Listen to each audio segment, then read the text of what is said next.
Salut à toutes et à tous et bienvenue dans cette nouvelle vidéo. Aujourd'hui on se retrouve pour un top 10 de nos jeux à deux. Parce que déjà trouver une personne qui veut bien jouer avec moi, c'est bien. Cette vidéo est totalement subjective, nous avons d'autres jeux à deux qui sont très bien, mais ceux-ci sont mes préférés, donc c'est ceux-là que vous aurez. Allez, on commence avec 1911 Amundsen versus Scott. C'est un jeu à deux, tu vas pas le dire à chaque jeu, vous incarnez Amundsen ou Scott et votre but c'est d'atteindre le pôle sud avant l'autre. Une petite course dans la neige, vous allez jouer des cartes pour avancer plus ou moins vite et vous mettre des bâtons dans les roues. Il faudra bien gérer votre main pour battre l'autre et pas mourir dans la neige comme une merde. Voilà, j'adore l'ambiance, dès qu'il commence à faire froid et qu'il y a un truc avec de la neige, moi je suis contente. Ce qui est cool, c'est qu'il y a plein de modules combinables, avec des catastrophes météorologiques, des sponsors, vous pouvez faire 1912, le retour. Fun fact, dans la vraie vie, Amundsen est arrivé en premier et a fait le retour au calme. Scott, quant à lui, a dû ravaler son somme et je pense qu'il s'est étouffé avec puisqu'il est mort sur le chemin du retour. C'est ballot. Mais dans ce jeu, vous pourrez réécrire l'histoire et tenter de sauver l'honneur de ce pauvre Scott. En 9ème position, Imperium. Deck building, gestion asymétrique, c'est un beau bébé. Dans ce jeu, vous incarnez un des plus grands peuples de l'histoire. Déjà, la classe. Celtes, Scythes, Grecs, Romains, choisissez votre civilisation et son deck associé. Personne se joue de la même manière. Et du coup, chaque affrontement est différent. Un tour, c'est la guerre!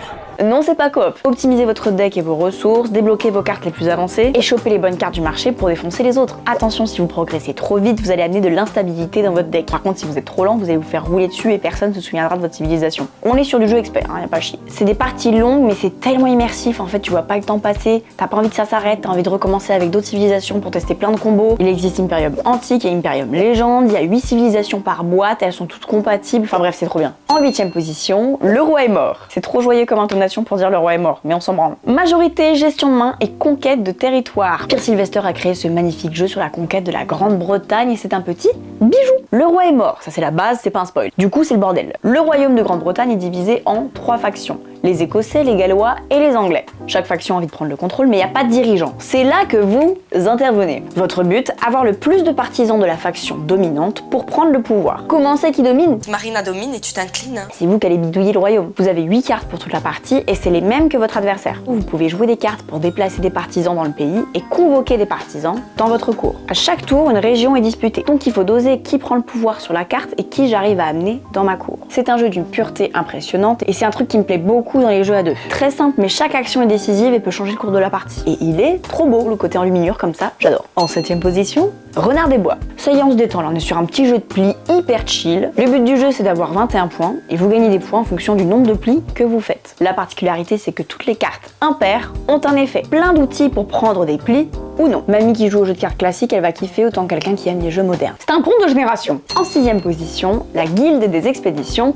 marchandes. Il a l'étoffe d'un grand classique, je suis désolée. Et moi, je l'aime particulièrement à deux. Le but, c'est d'explorer un maximum le royaume de Tigomé pour récolter le plus de thunes. Vous connaissez mon amour pour la thune, donc c'est normal qu'il soit dans ce classement. C'est un flip and cube, ça veut dire quoi? Qu'on pioche une carte pour tout le monde et qu'ensuite on va poser des cubes sur notre map en suivant ce qui est écrit sur la carte. De cette manière, vous allez explorer les plaines, les déserts, les montagnes et la mer du royaume de Tigomé pour découvrir des villages, créer des comptoirs commerciaux, dénicher des trésors. Tous vos accomplissements vous rapporteront de la thune. Donc c'est en simultané, pas besoin de dire c'est à toi, c'est à moi, c'est à nous. C'est à nous.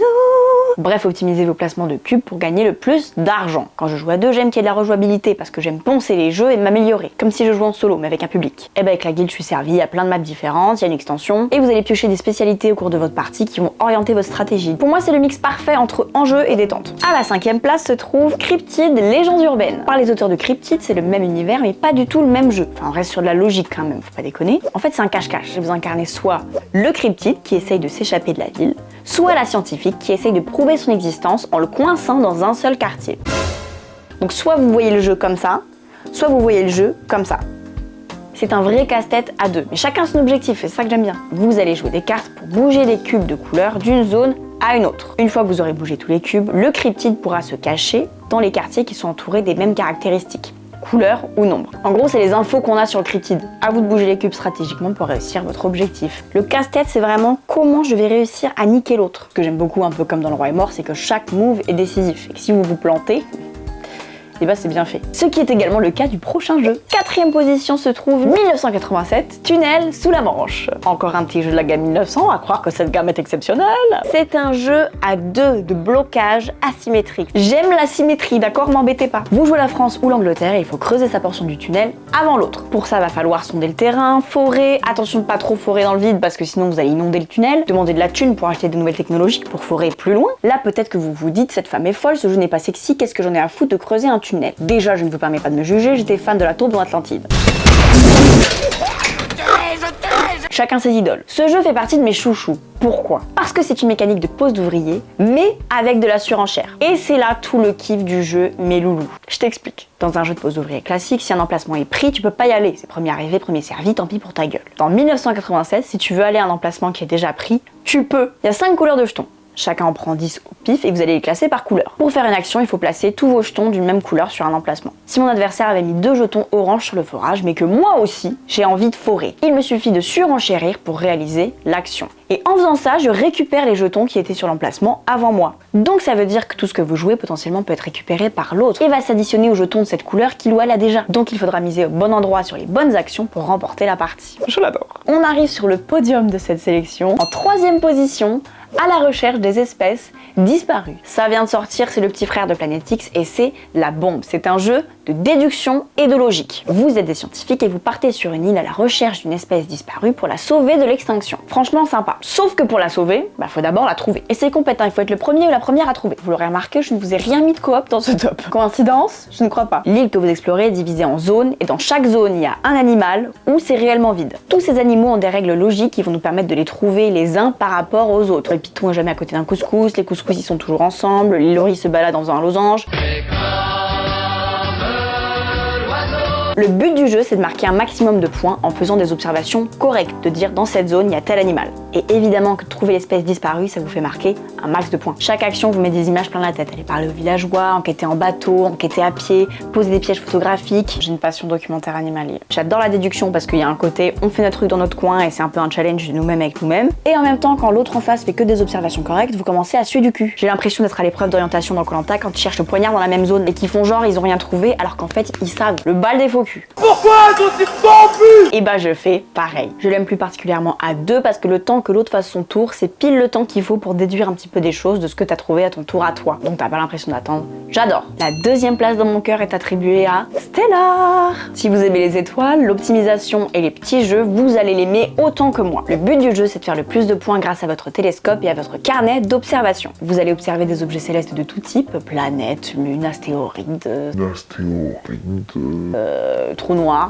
Il y a à boire et à manger. Vous devrez en observer dans votre télescope et consigner des cartes de la même couleur dans votre carnet pour marquer un maximum de points. Ce que j'aime, c'est le thème et la mécanique. La valeur de la carte que vous posez de votre main définit celle que vous allez récupérer de la table. Si je pose un 5 dans mon télescope, je vais prendre la carte qui est à l'emplacement 5 de la table et la mettre dans mon carnet d'observation. Si j'avais posé un 3 dans mon carnet d'observation, j'aurais dû poser la carte de l'emplacement 3 dans mon télescope. T'as capté? Dans le télescope, vous allez gagner des points par zone et par type d'objet céleste, et les cartes dans votre carnet sont des multiplicateurs de points. Donc il faudra poser les bonnes cartes au bon endroit pour maximiser ces points. Il y a une légère gymnastique que vous allez capter au premier tour de jeu, et c'est très satisfaisant à jouer. Une mise en place originale et des illustrations qui vous mettent tout de suite dans l'ambiance, et il y a plein de petits faits scientifiques sur l'astronomie que vous pourrez lire pendant que l'autre est en train de jouer. Et dans une valise, ça prend pas de place. Et le titre de meilleur jeu à 2 dans mon cœur est attribué à...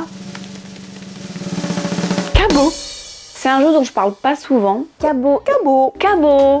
Et Cabo, un super jeu familial à emmener partout. Bah non, je déconne, c'est mon indispensable voyage, c'est mon indispensable j'ai envie de jouer mais j'ai la flemme, et c'est mon indispensable c'est le bordel, viens on joue sur le lit et c'est ok. C'est un jeu de bluff, de prise de risque, j'ai fait 12 000 parties, je ne m'en lasse pas. Vous avez 4 cartes devant vous, vous n'en regardez que 2 au début, et le but c'est d'avoir le moins de points possible à la fin. Pour ça vous pourrez les remplacer seul ou par paire, utiliser des effets pour regarder vos propres cartes, espionner celles des autres et les échanger entre elles. C'est un jeu qui se joue à plein, mais moi j'y joue pas à plein, je le pense à 2. Parce que c'est tendu. Le côté bluff fait qu'il y a plein de strates différentes que vous pouvez tester en fonction de qui vous avez en face. Les gens qui vous connaissent très bien en général vous crament et c'est ça qui me fait beaucoup rire. Vous pouvez les mindfuck en faisant un truc en pensant qu'ils pensaient que vous alliez faire un truc mais en fait vous le faites pas. Ça peut vous arriver de vous faire niquer par la chance et c'est ça que j'aime bien aussi. J'adore faire des moves hyper risqués puis après je me calme parce que j'ai pris 50 points dans la gueule, mais je m'amuse à chaque partie et c'est ça le plus important. Voilà pour mon top 10 de nos jeux à 2, j'espère que ça vous a plu et que ça vous aura peut-être donné envie de tester ces jeux. Tous les petits pitchs seront dans la description évidemment si vous voulez avoir plus d'informations. Et j'espère que vous aimez les tops car j'ai prévu de vous en faire